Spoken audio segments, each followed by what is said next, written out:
नमस्कार, मी रेणुका. या बुलेटिनमध्ये तुमचं स्वागत. बातम्या आहेत थोडक्यात बघणार आहोत. सोलापूरची बातमी आहे. निवडणूक तिकडून लढणार आहोत असं अकोल्यातल्या पत्रकार परिषदेत प्रकाश आंबेडकरांनी स्पष्ट केलंय. याआधी त्यांनी न्यूज 18 लोकमतच्या चर्चेमध्ये देखील ही बाब स्पष्ट केली होती. काँग्रेसच्या संभाव्य उमेदवारांची यादी आज जाहीर होईल. 12 उमेदवारांची नावं दिल्लीतून जाहीर होतील. या नावांमध्ये जुन्या दिग्गज उमेदवारांना पुन्हा संधी दिली जाईल अशी चिन्ह दिसतात. लोकसभा निवडणुकीची घोषणा काल झाली, ज्यात 7 टप्प्यात मतदान होतंय. महाराष्ट्रात यामधल्या 4 टप्प्यात मतदान होईल. राज्यात 11, 18, 23, 29 एप्रिलला मतदार आपला हक्क बजावणार आहेत. मतमोजणी 23 मेला होणार आहे. निवडणूक आयोगानं दिल्लीत पत्रकार परिषद घेत लोकसभेच्या 543 लोकसभा निवडणुकांचा कार्यक्रम जागांसाठीचा निवडणुकांचा कार्यक्रम काल जाहीर केला. 7 टप्प्यात या निवडणुका होणार आहेत. ही घोषणा झाल्यावर लगेचच देशात आचारसंहिता लागू झाली. लोकसभा निवडणुकीचा फैसला 23 मेला होणार आहे. त्याचबरोबर आंध्र प्रदेश, अरुणाचल प्रदेश, ओडिशा, सिक्कीम या राज्यांच्या विधानसभा निवडणुकाही लोकसभेसोबतच घेण्यात येतील असंही यावेळी मुख्य निवडणूक आयोगाने स्पष्ट केलं. महाराष्ट्रात 4 टप्प्यात लोकसभा निवडणुका होत आहेत. 11 एप्रिलला वर्धा, रामटेक, नागपूर, भंडारा, गोंदिया, गडचिरोली, चिमूर, चंद्रपूर, यवतमाळ, वाशिम इथे मतदान होईल. तर दुसऱ्या टप्प्यामध्ये 18 एप्रिलला बुलडाणा, अकोला, अमरावती, हिंगोली, नांदेड, परभणी, बीड, उस्मानाबाद, लातूर, सोलापूरमध्ये मतदान होईल. 23 एप्रिलला तिसऱ्या टप्प्यासाठी जळगाव, रावेर, जालना, औरंगाबाद, रायगड, पुणे, बारामती, नगर, माढा, सांगली, सातारा, रत्नागिरी, सिंधुदुर्ग आणि कोल्हापुरात मतदान होईल. तर शेवटच्या टप्प्यात म्हणजे 29 एप्रिलला चौथ्या टप्प्यासाठी नंदुरबार, धुळे, दिंडोरी, नाशिक, पालघर, भिवंडी, कल्याण, ठाणे, मुंबईसह मावळ, शिरूर आणि शिर्डीत मतदान होईल.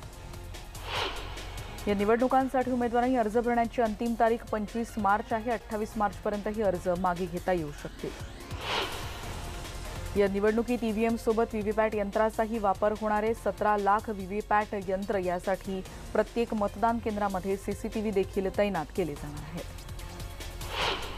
प्रत्येक मतदान केंद्रात सीसीटीव्ही असणार आहेत. संवेदनशील मतदान केंद्रावर व्हिडिओ शूटिंग देखील केलं जाणार आहे. 2014च्या तुलनेत मतदारांची संख्या 7 कोटीपर्यंत वाढलेली आहे. जवळपास 90 कोटी मतदार आपला मतदानाचा हक्क बजावणार आहेत. 10 लाख मतदार केंद्र यासाठी तैनात असतील. आचारसंहिता भंगाच्या तक्रारीसाठी एका ॲपची सुविधा करण्यात आली आहे. 100 मिनिटांच्या आत यावर कारवाई होईल. गुन्हेगारी पार्श्वभूमी 3 वेळा जाहीर करावी लागणार आहे. निवडणूक आयोगानं समाज माध्यमांसाठीची देखील निवडणुकीमध्ये काही निकष निश्चित केलेत. उमेदवारांना त्यांचा उमेदवारी अर्ज दाखल करताना सोशल मीडिया अकाउंटची माहितीही द्यावी लागेल. पंतप्रधानांनी निवडणुकांची तारीख जाहीर होताच देशातल्या नागरिकांना आवाहन केलंय. चला सशक्त आणि सुरक्षित भारत बनवूया असं म्हणत पुन्हा एकदा एनडीएचं सरकार निवडणुकांमध्ये या मतदानाच्या प्रक्रियेतून पुढे यावं अशाद्वारे त्यांनी ट्विटही केलंय. सार्वत्रिक निवडणुकांचा कार्यक्रम जाहीर होताच काँग्रेसनं त्याला पंतप्रधान नरेंद्र मोदींच्या निरोपाचा पहिला दिवस असं संबोधलंय. हा मोदींच्या निरोप समारंभाचा पहिला दिवस आहे. मतदार तयार आहेत असं विधान काँग्रेस प्रवक्ते पवन खेडा यांनी काल केलं. लोकशाहीच्या महाकुंभाचं आम्ही स्वागत करतो असं यावेळी मुख्यमंत्र्यांनी म्हटलंय. भाजप पूर्णपणे तयारीत आहे आणि असं म्हणत मुख्यमंत्र्यांनी याचं स्वागतही केलंय.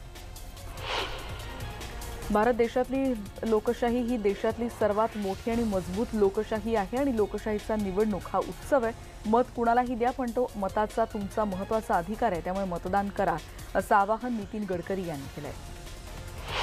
निवडणुकांच्या घोषणेवर राजकीय प्रतिक्रिया देखील आलेल्या आहेत. 1-2 दिवसात आम्ही बैठक घेऊन आमचे सर्वच उमेदवार आता कामाला लागलेत असं प्रकाश आंबेडकर यांनी काल प्रतिक्रिया देताना म्हटलंय. राज्यात पहिल्यांदाच 4 टप्प्यामध्ये निवडणुका होत आहेत. पूर्ण ताकदीनं आम्ही सामोरं जाऊ याला असं हर्षवर्धन पाटील यांनी प्रतिक्रिया देताना म्हटलंय. तर मुंबईमध्ये भाजप पूर्ण तयार आहे. गेल्या 3 महिन्यात आम्ही पूर्ण लोकांपर्यंत पोहोचलेलो आहोत असं भाजपकडून किरीट सोमय्या यांनी म्हटलंय. भाजप आणि मित्रपक्ष येत्या काही दिवसात मैदानात उतरणार आणि आम्ही जोमाने लढणार आहोत. फिर एक बार मोदी सरकार अशी घोषणाही किरीट सोमय्या यांनी केली. निवडणूक आयोगाप्रती सन्मान व्यक्त करतो असं रविशंकर प्रसाद यांनी प्रतिक्रिया देताना म्हटलंय. आमच्या कामाचा आम्हाला देशातली जनता नक्कीच आशीर्वाद देईल असा विश्वास त्यांनी व्यक्त केला. देशात मोदींच्या नेतृत्वात गेल्या वेळेपेक्षा देखील प्रचंड बहुमतानं सरकार येईल असा विश्वास योगी आदित्यनाथ यांनी व्यक्त केला. तर देशातली जनता पूर्णपणे तयार आहे. पुन्हा एकदा मोदींचंच सरकार येईल असा विश्वास शहनवाज हुसेन यांनी काल व्यक्त केला. युवांच्या मनात मोदी आहेत असंही त्यांनी म्हटलंय.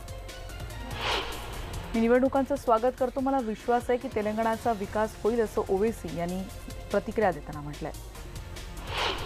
गोव्यातल्या लोकसभेच्या 2 जागा आणि विधानसभेच्या रिक्त 3 जागांसाठी तिसऱ्या टप्प्यात 23 एप्रिलला मतदान होतंय. 1652 मतदान केंद्रांवर या मतदानासाठी 11,26,740 मतदार आपला मतदानाचा हक्क बजावणार आहेत. शिक्षक आणि प्राध्यापकांना निवडणुकीचं काम लागलंय. त्यामुळे 10वी-12वी सह शाळा आणि महाविद्यालयाचे पेपर तपासणीवर परिणाम होणार आहे. निकालाला त्यामुळे विलंब लागण्याची शक्यता आहे. निवडणुकांच्या प्रचाराचं वेळापत्रक ठरवण्यासाठी शिवसेना भवनात उद्धव ठाकरेंच्या उपस्थितीत उद्या शिवसेना नेत्यांची बैठक होते. 4 टप्प्यात होणाऱ्या मतदानाच्या आधीच्या प्रचार सभांची रणनीती यात ठरवली जाईल. मुख्यमंत्री देवेंद्र फडणवीस यांनी राज ठाकरेंवर काल टीकेची झोड उठवली. आदेश आला की बारामतीचा पोपट बोलतो असा टोला त्यांनी राज ठाकरेंना लगावला. येत्या 2 दिवसात जागा वाटपाबद्दल निर्णय घेतला नाही तर उर्वरित 26 जागा जाहीर करू असा अल्टिमेटम प्रकाश आंबेडकर यांनी दिला होता. त्या दरम्यान त्यांनी निवडणुकीच्या दरम्यान आपण कुठून लढणार आहोत याची देखील काही वेळापूर्वीच वाच्यता केली.